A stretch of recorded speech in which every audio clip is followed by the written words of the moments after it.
My name is Mary. I turned 35 this year on a warm summer day when birds were chirping happily. One day, I was asked to go to the president's office. The president is actually my mom. I'd accidentally called her mom instead of boss because I was surprised. She seemed annoyed by the heat and didn't even look at me when she spoke. She said she's giving the company to my sister and firing me. It was hard to believe what I heard because the sun was so bright. I probably looked really shocked. My mom, looking frustrated, finally looked at me and repeated that I'm fired because she doesn't want me around since I'm not as attractive as my sister. She said I had to leave by the end of the month. Then she went back to her work as if our conversation was over. I felt confused and hurt as I sat there, listening to the birds outside. My mom even scolded me for still being there and told me to go back to work. I walked away from the office feeling like a robot, saying excuse me as I left and closing the door behind me. Our company is pretty small, just a 2-story building, and we're in the demolition business with about 10 people working here. It's a family business, with my mom as the president, my aunt and her husband as the top managers, and my mom's cousins as other important managers. But my mom always had the most control. After I finished high school, I got a job at an accounting firm. But when I turned 25, my mom said we needed an accountant at our family business. She basically guilted me into joining, saying I shouldn't abandon my family. And when I started, I didn't just do accounting work. My mom gave me all sorts of jobs, from paperwork to sales, whenever we were short-staffed. Basically, I did a bit of everything at the company. Even though the work was tough, I tried my best not to be a burden to anyone. I worked long hours and somehow managed to keep up with everything for the past 10 years. On the other hand, my sister Lucy, who was supposed to take over the company, is 3 years younger than me at 32, and she only started working here 2 years ago.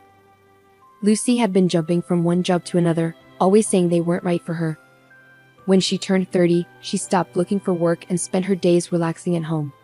Then, my mom decided Lucy should work at our family business and made her an executive director.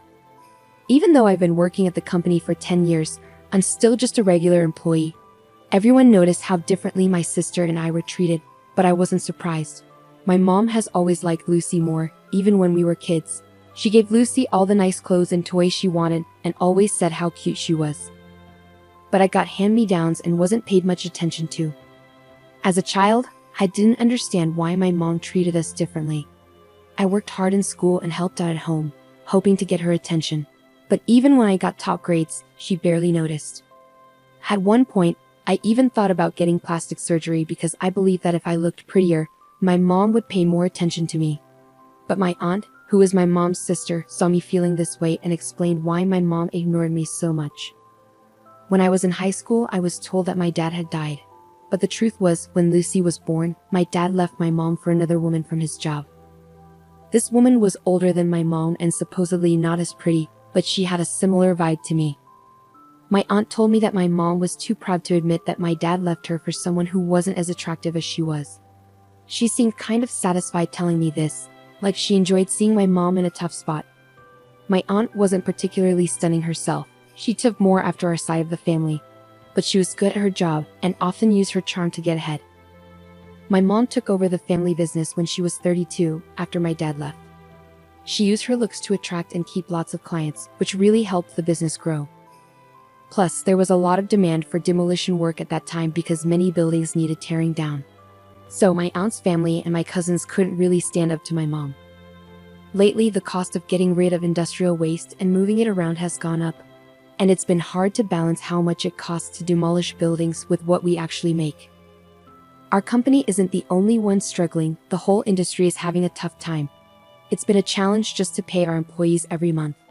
And now, my younger sister has joined the company as an executive director, adding to the mix.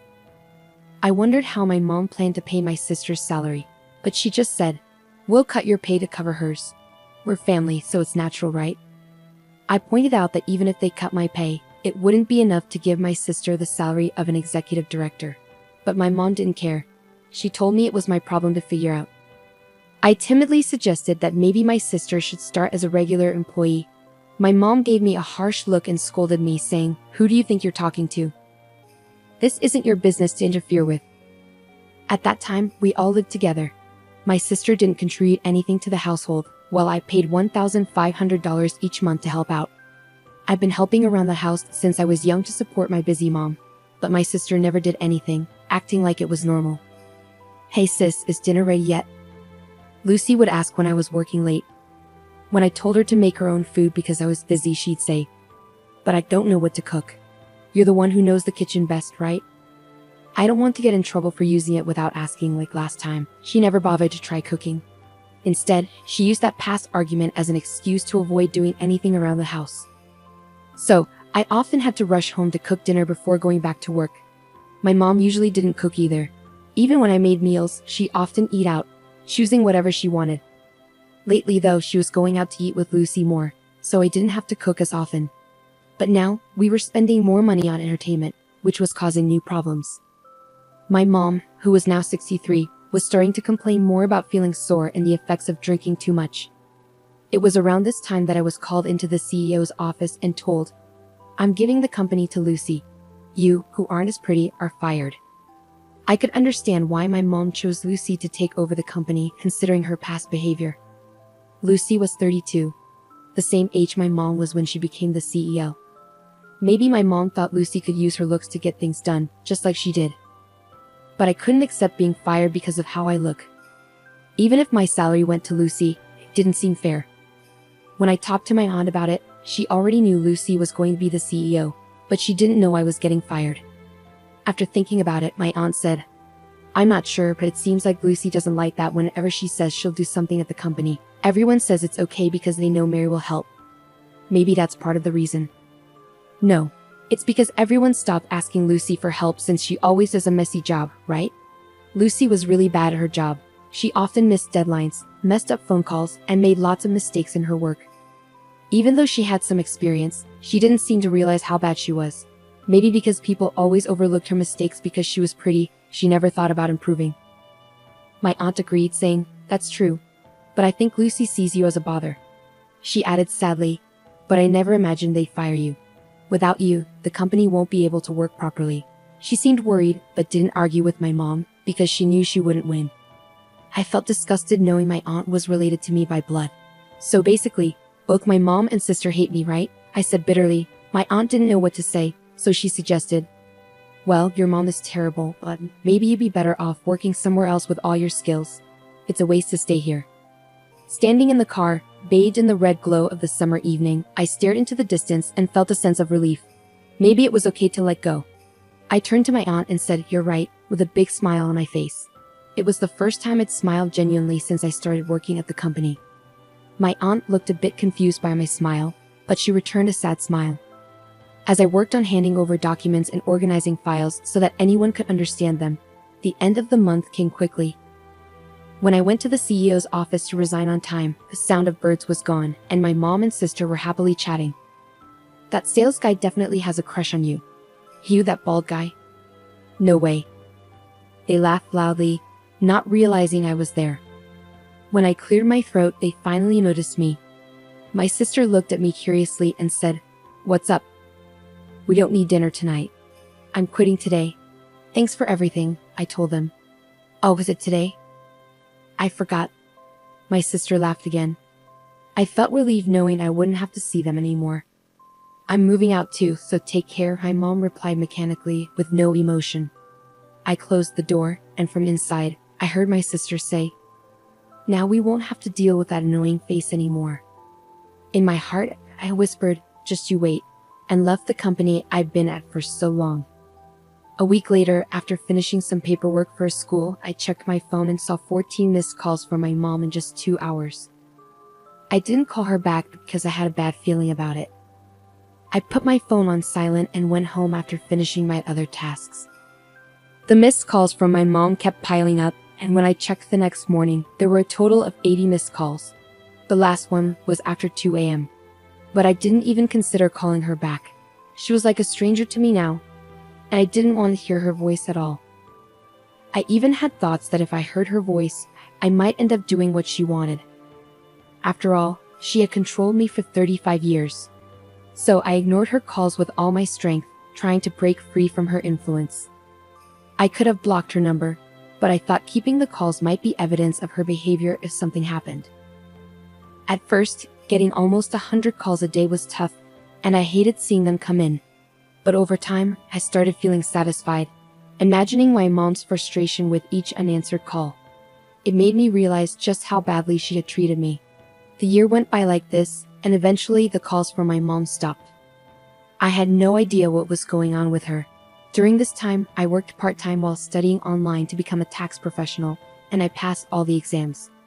I recently got a job at a top tax consulting firm. My experience and the varied tasks I did at my mom's company helped me see the bigger picture, which was a big advantage in my new job. I was grateful for all the hard work I'd done at my old company over the past 10 years, especially now. The people at my new job are great, and we all work together well. It's a big change from my old job. When I was left to figure things out on my own, pushed around by my mom and sister, I spent countless nights researching and working alone. One day, while I was leading a fulfilling life, I had to visit a client near my mom's company. As I passed by, I noticed the windows were dirty and the plants I used to care for were withered. On my way back, I bumped into my mom coming out of her company. When she saw me, she shouted, "Ah!" and rushed towards me, expecting her to scold me. I instinctively covered my face with my bag. But to my surprise, she spoke to me in a sweet tone, asking where I'd been and if I changed my phone.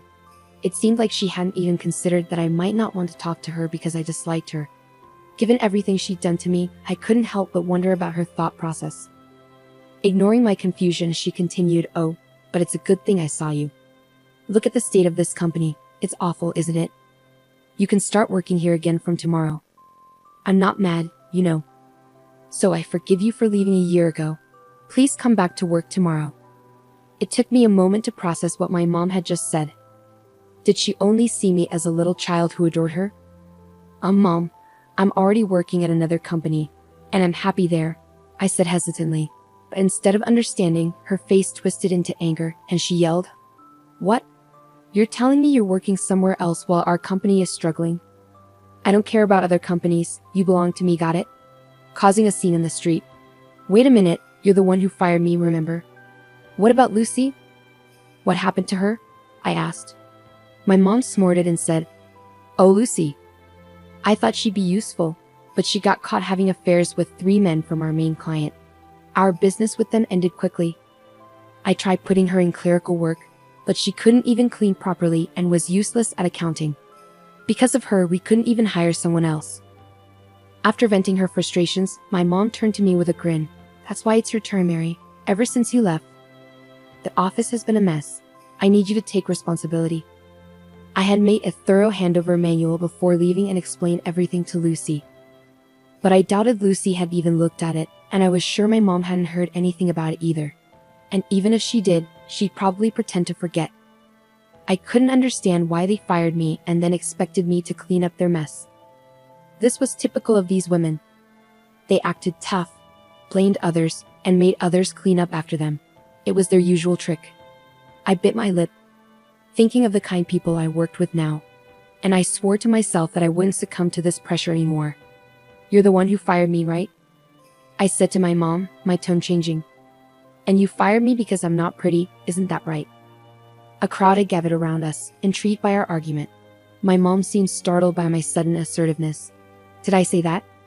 Are you sure you didn't misunderstand?" she stammered, aware of the onlookers. "No, I heard it loud and clear. You're giving the company to my beautiful sister and firing me, the ugly one," I declared boldly. "I don't get it. I've been working hard at the company for 10 years, but you suddenly decide to give the company to my sister, who hardly does any work, after just 2 years. Your judgment is questionable," I stated firmly. The crowd started to murmur in response. "Can that really happen? That's not fair. Are they even related? Is she her own mother?" Some even started filming us, but I was too angry to care. As my mom began to sweat and pale under the accusing stares, she panicked. "Mary, you're misunderstanding. Let's go inside," she urged. "Misunderstanding? What's there to misunderstand? If you didn't say it, just say it clearly," I retorted. When my mom stayed silent, the people around us started saying, "She's silent, so it must be true. That's unbelievable." Then something snapped in my mom. She started yelling, "Shut up.